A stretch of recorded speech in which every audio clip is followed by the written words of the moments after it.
견학생 TV. 안녕하세요. 견학생TV의 엘군입니다. 꽤 오랜만에 영상을 촬영하고 있네요. 제 요즘 근황을 조금 말씀드리자면 매우 바쁘게 좀 지내고 있었어요. 바쁜 이유가 뭐 방문교육이라든가 뭐 교육 모임이라든가 이런 걸 진행하는 것들도 계속 스케줄이 밀려 있는 것도 있지만 조만간에 제 교육장을 하나 오픈을 할 것 같습니다. 빠빠바바빠 빠빠바바빠바. 지금 그 교육장에 준비를 하는 과정이 생각보다 굉장히 좀 오래 걸리네요. 오래 걸리기도 하고 신경 쓸 것들도 많아가지고 거기에 막 정신이 팔려갖고 막 매일 왔다 갔다 하고 막 신경을 써야 되고 또 보호자님들한테 이제 교재도 나눠드려야 되기 때문에 교재를 만드는 그런 또 시간이 또 많이 필요하다 보니까 요즘에 영상을 많이 찍지를 못했어요. 예. 안 기다리신 분들도 계시겠지만 또 기다려 주신 분들께는 좀 죄송하고요. 시간을 조금씩 짬내서라도 꾸준히 좀 영상을 찍는 그런 부지런한 엘군이 좀 돼보도록 하겠습니다. 오늘은 어떤 부분에 대해서 말씀을 드리려고 하냐면요. 일단 말씀을 드리기에 앞서 3기 교육생을 모집한다는 영상을 마지막으로 업로드하고 그 다음에 그 뒤로 한동안 소식을 못 전해드렸어요. 그래서 지금도 저한테 3기 교육 모집 지원하고 싶다고 이렇게 연락이 오시는 분들이 계신데 3기 모집은 그날 전부 다 마감이 됐습니다. 그날 전부 다 마감이 돼서 더 이상 지금 받지를 못하고 있어요. 그래가지고 4기에 이제 좀 모집을 예약을 받고 있거든요. 근데 예약도 지금 많이 찼어요. 3기 모집이 힘들다고 하니까 4기라도 꼭 참여를 해보고 싶다고 하는 분들이 워낙 많이 계셔가지고 4기도 지금 거의 예약이 다 차는 상태고 4기는 그냥 이 상태로 그냥 예약만으로도 거의 끝날지도 모르겠어요. 혹시라도 뭐 교육을 받아보고 싶으신 분들이 계시다면 저한테 카톡이라든가 아니면 뭐 문자라든가 아니면 뭐 전화로 주셔도 되고요. 그렇게 해가지고 예약을 먼저 해주셔도 될 것 같아요. 뭐 어쩌다 보니까 이렇게 뭐 대기표를 뽑는 그런 맛집도 아닌데 이렇게 또 관심들을 많이 가져주셔가지고 너무너무 감사드리고요. 오늘은 말씀드리고 싶은 주제는 퍼피 트레이닝입니다. 퍼피 트레이닝. 제가 요즘에 교재를 좀 교육 교재를 계속 만들다 보니까 퍼피 트레이닝을 한동안 제가 좀 언급을 안 했더라고요. 그래가지고 오늘 같은 경우에는 퍼피 트레이닝에 대해서 좀 말씀을 드려보고 싶어서 이렇게 영상을 좀 촬영을 하게 됐고요. 일단 퍼피라고 하면 뭐죠? 강아지죠. 강아지. 저희들이 매우 사랑하고 이뻐하고 아주 그냥 요만한 엄청나게 크는 초대형견들, 대형견들도 요만했던 시절들이 다 있죠. 어미의 젖을 빨고 그다음에 쉬하고 응가도 잘 못 가리고 그냥 이것저것 냥냥냥냥 물고 아주 뾰족하고 날카로운 유치가 나는 그런 시절들이 있고 호기심이 왕성하고 식탐이 많고 막 그랬던 퍼피 시절들이 다 있습니다. 제가 키우고 있는 엠비와 해치도 역시나 퍼피 시절은 다 있었고요. 어떤 강아지도 퍼피 시절을 걸을 수는 없어요. 모든 자연의 섭리죠. 근데 이제 유기견 보호센터라든가 아니면은 뭐 다른 분들이 파양하는 아이들을 걷어주시는 그런 분들 같은 경우에는 퍼피 시절을 또 경험을 못 해보는 분들도 계신데 퍼피 시절을 못 겪어본다라는 거는 조금 아쉽기는 하지만 그런 또 좋은 취지로 입양을 해주시는 분들은 너무너무 대단하신 것 같아요. 어쨌든 오늘은 퍼피 교육에 대해서 좀 말씀을 드려보고 싶은데 퍼피 교육이라 함은 일단 퍼피 기간에 대해서 좀 알아야 돼요. 아이들이 태어나고 나면 3주에서 12주 정도 되는 3개월 정도의 시간이죠. 12주라고 하면 3개월 정도의 시간이 사회화 시기예요. 사회화 시기. 그리고 이 안에 퍼피 트레이닝도 포함이 됩니다. 뭐 이렇게 보편적인 정보에서는 퍼피 트레이닝이라고 하는 건 뭐 2달여에서 그러니까 2개월령에서 한 4개월령 정도까지의 아이들을 가르치는 걸 퍼피 트레이닝이라고 좀 얘기들을 많이 하시는데 제 개인적인 생각은 조금은 달라요. 대부분 퍼피 교육이라고 하면 2개월에서부터 4개월 사이에 있는 자견들, 어린아이들을 데리고 하는 교육을 퍼피 교육이라고들 하는데요. 제 개인적인 의견은 조금은 달라요. 2개월에서 4개월 그거보다도 저는 1살 미만의 아이들, 12개월 미만의 아이들 정도면은 다 퍼피 교육을 받아야 되는 게 아닌가라는 생각을 합니다. 개인적으로. 뭐 워낙에 뭐 네이버라든가 뭐 유튜브라든가 뭐 이런 곳에서 사람들이 다들 그렇게들 얘기를 하니까 보편적으로 한 4개월에서 5개월 정도가 되면 아, 우리 애는 퍼피 교육을 하기에 시기가 너무 늦었나 봐. 이렇게 좀 오해를 하는 분들이 계시더라고요. 제가 그게 좀 안타까워서 이렇게 좀 말씀을 드리는 거예요. 절대로 늦지 않은 거예요. 예, 5개월이건 6개월이건 7개월이건 8개월이든 뭐 늦지 않습니다. 그 정도라고 해도 아직 어려요. 아직 어리고 애기예요. 그 정도 시간에 뭐 물론 유치가 빠지고 뭐 이제 영구치가 나오고 막 이러면서 외형은 어느 정도 성견의 모습을 거의 다 가질 수는 있지만 쉬운 예로 사람으로 따졌을 때 뭐 사람이 뭐 중학생인데 덩치가 뭐 키가 180이고 뭐 외형이 막 이렇게 많이 커졌다고 해가지고 걔가 성인인가요? 아니죠. 아직은 좀 어리숙한 그런 좀 생각들도 많이 할 수 있고 그다음에 어리석은 그런 행동들도 많이 할 수 있는 미성년자죠. 예, 법적으로도 많이 보호를 받고 있고 뭐 그런 식으로 생각하시면 됩니다.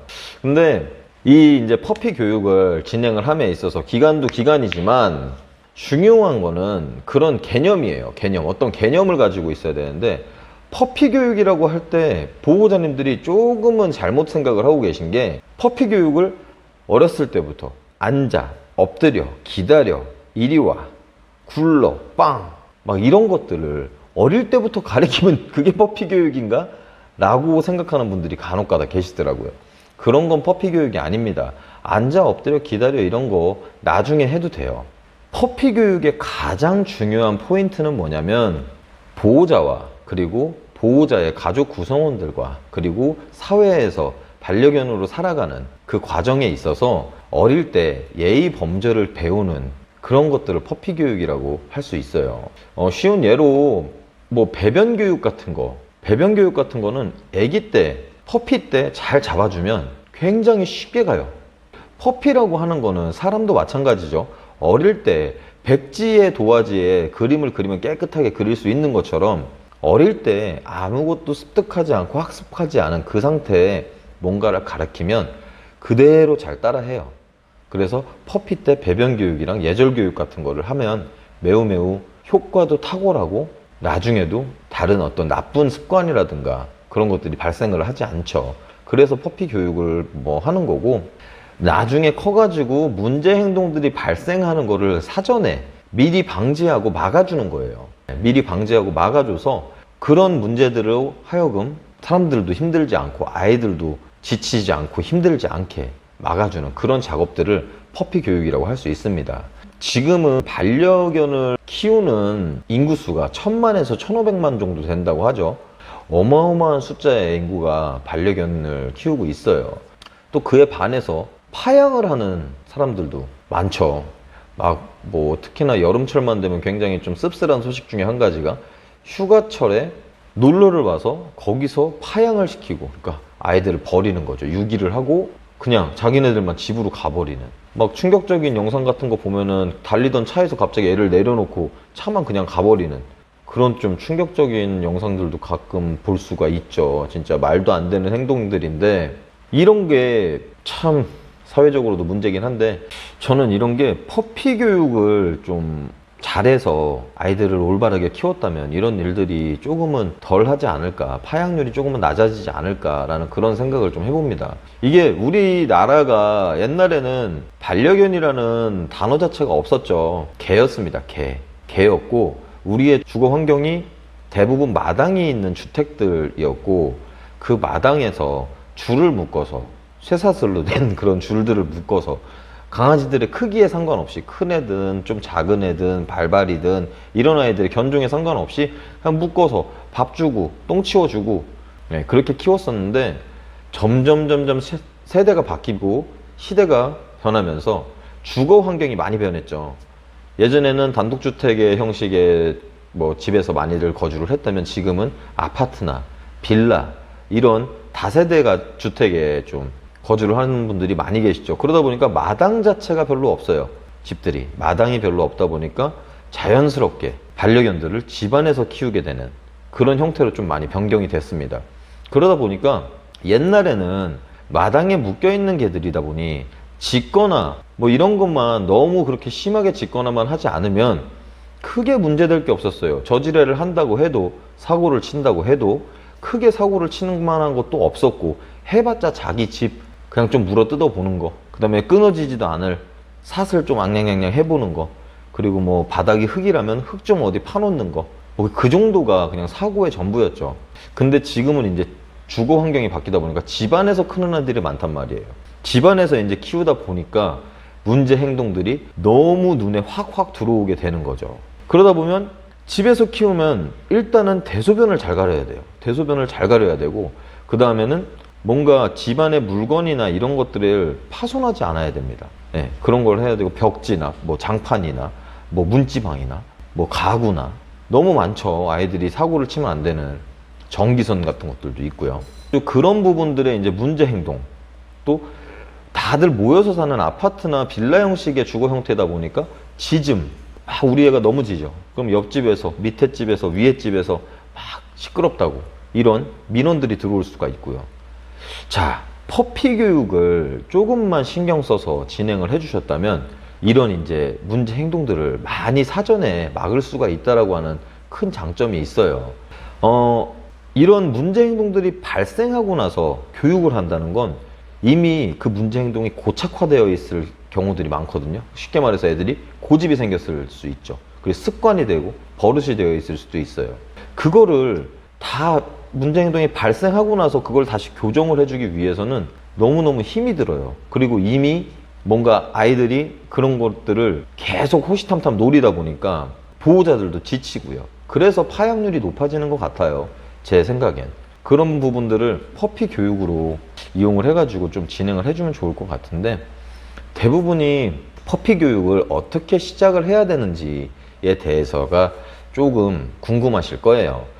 일단 강아지들이 집에 오면 제일 먼저 배변 훈련, 제 지난 유튜브 영상에도 보면 배변 훈련에 대한 내용들이 있죠. 그런 식으로 일단 배변 훈련을 해주셔야 되고, 그 다음에 집안에서 뭔가를 물어뜯거나 가구나 전기선 같은 걸 파손하지 않도록 뭔가에 집중하는 거를 좀 배워야 돼요. 보호자와 같이 놀고, 보호자가 만져주는 장난감에 재밌게 놀고, 보호자가 주는 간식을 맛있게 먹는 그런 보호자와의 뭔가 신뢰관계를 쌓는 게 가장 첫 번째긴 합니다.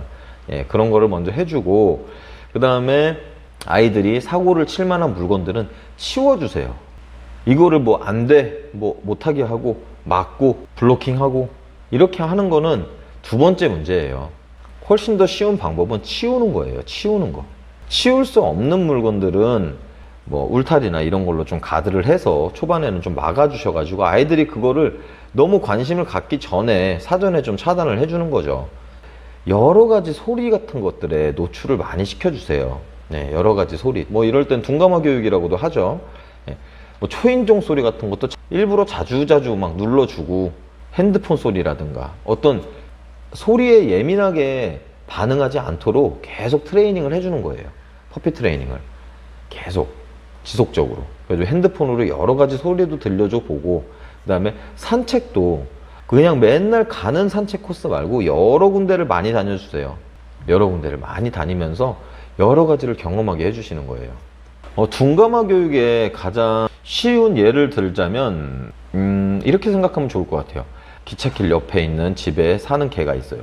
그 개는 기차가 지나가는 거를 놀랄까요? 아니면 막 두려워할까요? 막 짖을까요? 어떡할까요? 하루에도 막 몇 번씩 지나가는 기차 소리 전혀 반응이 없어요. 걔네들은 그냥 기차가 지나가면 지나가나 보다, 그냥 가면 가나 보다, 오면 오나 보다, 이런 식입니다. 근데 기차 소리를 전혀 들어본 적이 없이 그냥 집안에서만, 아니면 기차 같은 거를 전혀 볼 수 없는 그런 곳에서 거주하던 개를 그런 공간에 데려다 놓으면 기차가 지나갈 때마다 막 소스라치게 놀라고 짖고 무서워하고 막 이런 반응들을 보여요.